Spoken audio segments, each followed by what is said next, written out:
Open Sesame. It's your boy Chosen, man. Like, subscribe, enjoy the review. We got an anime review here for Ragnarok Season 2, Part 2. It's really only half because it's only like 5 episodes. As y'all can see here, Buddha, man. Ragnarok Season 2, Part 2. It's better than Season 1, but it's like still not all that to me. Like, Ragnarok Season 2 is just the epitome of like, it's cool. Like, Season 2 in total, I feel like the fights from Season 2 Part 1 are better than Season 2 Part 2 with Buddha versus Old Boy. And I feel like with Ragnarok Season 2 especially, like you could kind of guess what's gonna happen, like easily. Like Buddha in the Asian community, rather, he's huge in the culture.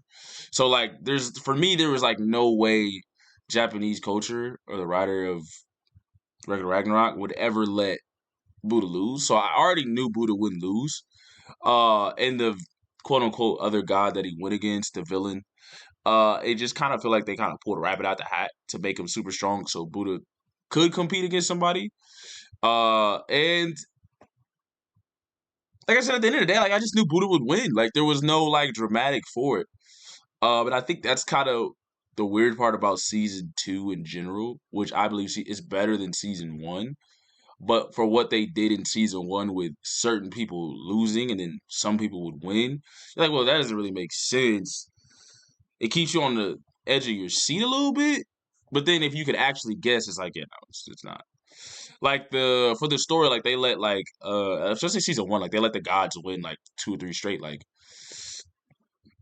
obviously the next fight, the human's gonna win regardless, right? So it's kind of easy to kind of figure out who's gonna win what battle, just off of the just off of the just off of the fights, just off of the fight scores. So that's probably like my biggest nitpick for regular Ragnarok. But if you just like good fight scenes and interesting concepts about everybody, like even Buddha, like the interesting concept about Buddha was that yeah, no, he was just a rebel.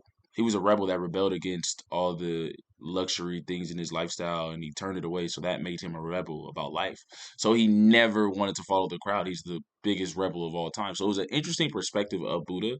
And I feel like those are the best qualities of Ragnarok is the interesting perspective they have of certain gods. And it gets you like, oh, wow, I've never seen it from that way. I've never seen it from that way. Like, oh, that's a good way. Wow, that might actually be a thing, right? Without it being disrespectful to, the religion and the culture of the god, right?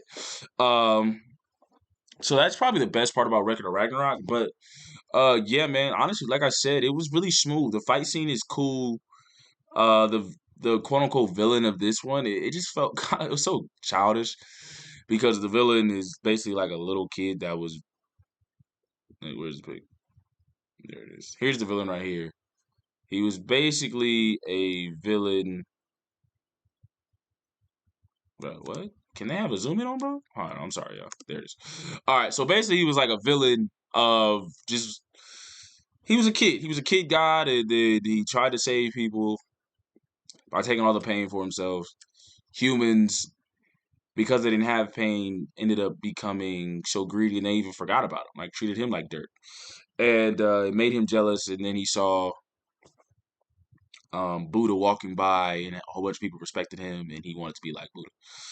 So that's why he's like pent up anger towards Buddha even before the fight, right? And I'm like, wow, that is tough, but it just felt so like goofy. It was hard to take him serious, especially the way he looked and how he was literally whining like a little kid. And when you think of a god, you're like a god would whine like a little kid.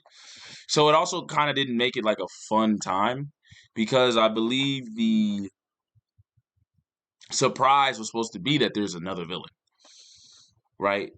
And it really wasn't a surprise because I was like, there's just no way anybody would believe he could beat Buddha at all. Like it was just like a little kid throwing a fit for most of the season. And then we got the real villain. And it was like you couldn't really take it serious because it was just like a fit. It was like a pouting kid and it was like, bro, I don't even really want to watch this. Like especially when before we had the sumo dude versus the India god. So And it was like we had that deep battle and that deep backstory, and then we have this little kid who just pouts. Like this god is just a pouter. Like he's just crying. He's just a sad little kid. And it was like versus Buddha, the definitely one of the strongest gods in the show and the biggest rebel. Like what? That's kind of goofy. Like that's kind of dumb. And then it feel like they pulled this like rabbit out the hat, super powerful god to make it to where Buddha maintains how strong he is for even struggling against him. But like I said, I could be going too in depth into it, and you're like, bro, just shut up and just enjoy the fight scenes, right? But that to me kind of makes the show kind of because you could guess the outcome based on the score of the fights. And like I said, with Buddha, like I know how heavily regarded is Buddha is, not even just in Asian culture, but in culture around the world. And I'm like, there's just no way an anime that comes from Japanese culture, anime culture, would have Buddha losing. So there was no way to me in my head that Buddha would lose. Um, so it was kind of like whatever. Well, yeah, okay, he's gonna win. He's gonna win. He's gonna win. Was the villain gonna be cool? And then the villain wasn't cool. And then the villain finally got cool. And then it was like, oh, okay, it's an okay fight scene. Like I said, I think season 2, part 1 was way better. And this only being 5 episodes also wasn't. I wasn't a huge fan of it because it went by like that. Um, yeah, to me, it was. Was it better than? Now I'm thinking about it. Was it actually better than season 1? Honestly, I would take the first half of season 1 over season 2, part 2.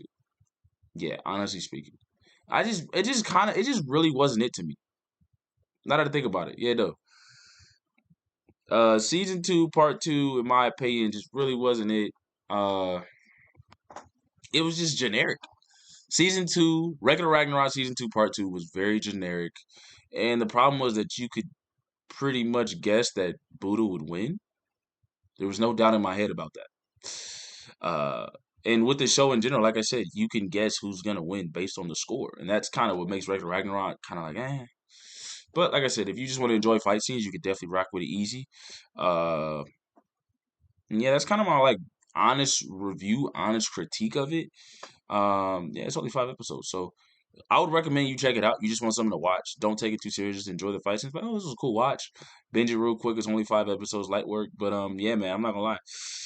That was my honest review. It was cool. I would have it third. Yeah, third, just behind season 1. The first half of season 1, I would take over season 2, part 2, 100%. And I really wish they gave us more episodes. That's kind of a letdown, especially for like I think it's been like a year or like 6, 7, 8 months. And I was like 5 episodes. That's it, you know. But it's your boy Chosen, man. Like, subscribe, enjoy my reaction, my review, my fault. And see my Demon Slayer review, see my Black Clover review, see my Master review. I give honest reviews, so please check them out. And we have an anime talk show. We ranked the worst ads, too. It was kind of funny. But yeah, man, it's your boy Chosen, man. Like and subscribe. And let me know what other anime show do y'all want me to review. Or how did y'all feel about regular Ragnarok season 2, part 2? Like, where do y'all rank it? Is it better than the first half of season 1? Do y'all think it beats season 2? I think season 2 was the best. Let me know. Put down in the comments. Or am I being too hard on it? Put down in the comments, man. It's your boy Chosen, man. I'm out.